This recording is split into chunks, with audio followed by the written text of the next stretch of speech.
Hello friends, ഇന്ന് നമ്മൾ നല്ലൊരു ചേനപ്പേരി ഉണ്ടാക്കാൻ പോകണം കേട്ടോ. ചോറിൻ്റെ കൂടെ കഴിക്കാൻ പറ്റി നല്ലൊരു ടേസ്റ്റുള്ള ചേനപ്പേരി. ഇതാണെങ്കിൽ ഒട്ടും കുഴഞ്ഞു പോകില്ല. ഇങ്ങനെ ഉണ്ടാക്കി കഴിഞ്ഞാൽ നമുക്ക് പെട്ടെന്ന് തന്നെ വീഡിയോയിലേക്ക് പോകാൻ നോക്കാം. ഞാനിവിടെ ഒരു കഷ്ണം ചേനതാ ഇങ്ങനെ സ്ലൈസ് പോലെയൊക്കെ കനം കുറച്ച് ഇതേപോലെ കേട്ടോ അരിഞ്ഞു വെച്ചേക്കണത്. ഇതേപോലെ അരിഞ്ഞ് വെക്കുക. പിന്നെ ഒരു സവോള, 2 വെളുത്തുള്ളി, 2 പച്ചമുളക് ആണ് എടുത്തു വെച്ചേക്കണത്. ഇനി നമുക്ക് വേഗം ആദ്യം ഒന്ന് ചേന വേവിച്ചെടുക്കാം. അതിനായിട്ട് ഞാൻ എന്താ പാത്രത്തേക്ക് കഴുകി ചേന ഇട്ടിട്ട് പിന്നെ അതിലേക്ക് ഞാൻ ഒരു ഗ്ലാസ് വെള്ളം ഒഴിച്ചു കൊടുത്തു കേട്ടോ. കുറച്ച് ചേനയുള്ളൂ, 2 പേർക്ക് ആണ് ഞാനിവിടെ ഉപ്പേരി ഉണ്ടാക്കണത്. അതിലേക്ക് ഞാൻ കുറച്ച് മഞ്ഞൾപ്പൊടി ഇട്ട് വെച്ചു, അല്ലെങ്കിൽ ചേന വല്ലാണ്ട് കറുത്തു പോകും. അത് ആ കറുപ്പ് കളർ ആദ്യം വരില്ല. അപ്പോൾ നമ്മൾ കുറച്ച് മഞ്ഞൾപ്പൊടി ചേർത്ത് വെച്ചാലേ. അപ്പോൾ ഞാൻ കുറച്ച് മഞ്ഞൾപ്പൊടി ഇട്ടു. എന്നിട്ട് ഇതാ അടുപ്പത്ത് വെക്കാൻ പോവാണ് കേട്ടോ.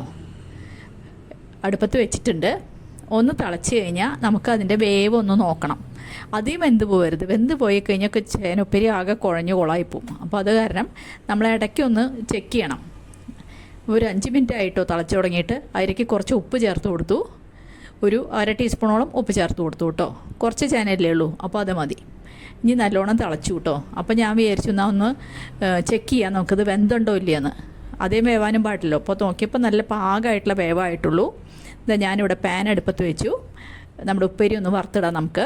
അതിലേക്ക് 1 ടേബിൾ സ്പൂണോളം ഞാൻ വെളിച്ചെണ്ണയാണ് കേട്ടോ ഒഴിച്ചു കൊടുത്തത്. അപ്പോൾ വെളിച്ചെണ്ണ മൂത്തപ്പോൾ അതിലേക്ക് 1 സ്പൂൺ കടുക് ഇട്ട് കൊടുത്തു. കടുക് ഒന്ന് നല്ലോണം പൊട്ടിക്കഴിഞ്ഞാൽ നമുക്ക് അതിലേക്ക് നമ്മൾ അരിഞ്ഞു വെച്ച സവോളയും വെളുത്തുള്ളിയും പച്ചമുളകൊക്കെ ചേർത്ത് കൊടുക്കാം. ഇതാ നമ്മുടെ കടുക് നന്നായിട്ട് പൊട്ടി. ഇനി നമുക്ക് അതിലേക്ക് സവോളയും അതുപോലെ പച്ചമുളകും വെളുത്തുള്ളിയെല്ലാം ഇട്ട് കൊടുത്തു. ഇനി നമുക്ക് അതൊന്ന് നല്ലോണം വാട്ടിയെടുക്കാം കേട്ടോ. അതിലേക്ക് കുറച്ച് നല്ല ഫ്രഷ് ആയിട്ടുള്ള കറിവേപ്പില കൂടി ചേർത്ത് കൊടുത്തു. ഇനി നമുക്കൊന്ന് ഇളക്കിയിട്ട് നല്ലോണം ഒന്ന് വഴറ്റി പിന്നെ നമ്മൾ വേവിച്ച് വെച്ച് ചേനയുടെ വേണ്ടു. അപ്പോൾ ഒന്ന് നല്ലോണം ഇളക്കി കൊടുത്തോളൂ. ഇപ്പോൾ നല്ലോണം ട്രാൻസ്പെറൻ്റായി വന്നിട്ടുണ്ട് സവോള.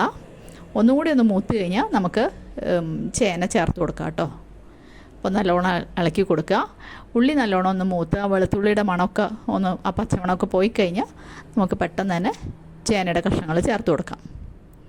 ഞാൻ അധികം എണ്ണയൊന്നും ഒഴിച്ചിട്ടില്ല കേട്ടോ. ഒരുപാട് എണ്ണയുടെ ആവശ്യമില്ല, കുറച്ചല്ലേ ഉള്ളൂ കഷ്ണം. അപ്പോൾ അതിലേക്ക് ഞാനൊരു 1/4 ടീസ്പൂണ് മഞ്ഞൾപ്പൊടി ഇട്ട് കൊടുത്തു.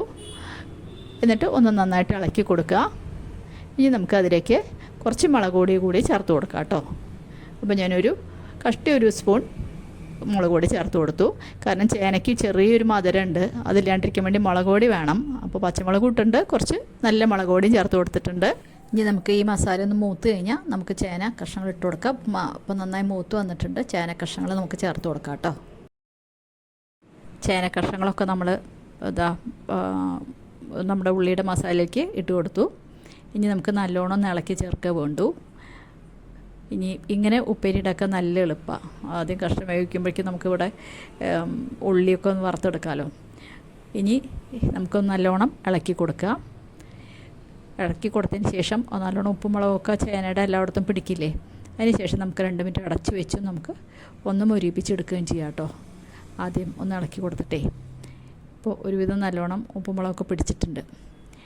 ഇത് ചോറും മോരിൻ്റെയും കൂടെ നല്ല ടേസ്റ്റാണ്. അതുപോലെ കഞ്ഞി ഉണ്ടാക്കിയാലും കൂടി നല്ല ടേസ്റ്റ് കേട്ടോ. കഞ്ഞിയുടെ കൂടെ ഈ ഉപ്പേരി നല്ല സ്വാദാണ്. എല്ലാവരും ഉണ്ടാക്കി നോക്കിയിട്ട് അഭിപ്രായം പറയണം കേട്ടോ. ഇനി നമുക്കൊന്ന് അടച്ച് വയ്ക്കാം. ഒരു 1-2 മിനിറ്റ് മാത്രം അടച്ച് വെച്ചാൽ മതി. ഓൾറെഡി എല്ലാം മൊരിഞ്ഞൊക്കെ വന്നിട്ടുണ്ട്. ഒരുവിധം നന്നായി തയ്യാറായിട്ടുണ്ട്. ഉപ്പേരിയുടെ പാകമായിട്ടുണ്ട്. ഇനി നമുക്ക് ഒന്ന് തുറന്ന് നോക്കാം. നമ്മുടെ ഉപ്പേരി തയ്യാറായിട്ടുണ്ട്. ഈ സമയത്ത് ഉപ്പിൻ്റെ ടേസ്റ്റ് നോക്കിക്കോളൂ. എനിക്ക് ഇത്തിരി ഉപ്പ് കുറവാണ് തോന്നിയത്. അപ്പോൾ ഞാൻ കുറച്ച് ഉപ്പ് ചേർത്തു കേട്ടോ. എൻ്റെ ചാനൽ ആരെങ്കിലും ആദ്യമായിട്ട് കാണുന്നുണ്ടെങ്കിൽ ഒന്ന് സബ്സ്ക്രൈബ് ചെയ്ത് സപ്പോർട്ട് ചെയ്യണം കേട്ടോ. സബ്സ്ക്രൈബ് ചെയ്യുമ്പോൾ കാണുന്ന ബെല്ലൈക്കൺ കൂടെ അമർത്താൻ മറക്കരുത്. ബെല്ലൈക്കൺ അമർത്തുമ്പോൾ ഇപ്പോൾ കാണുന്ന ഓൾ എന്നുള്ള ഓപ്ഷൻ എനേബിൾ ചെയ്യണം കേട്ടോ. ഇനി നമുക്ക് നല്ലോണം ഒന്ന് ഇളക്കിയിട്ട് നമുക്ക് വാങ്ങിയെടുക്കുകയും ചെയ്യാം. എല്ലാവരും ലൈക്ക് ചെയ്യണം, അതുപോലെ കമൻറ്റ് ചെയ്യണം. ഇനിയൊരു പുതിയ വീഡിയോ ആയിട്ട് നമുക്ക് അടുത്ത് തന്നെ കാണാം. Thank you.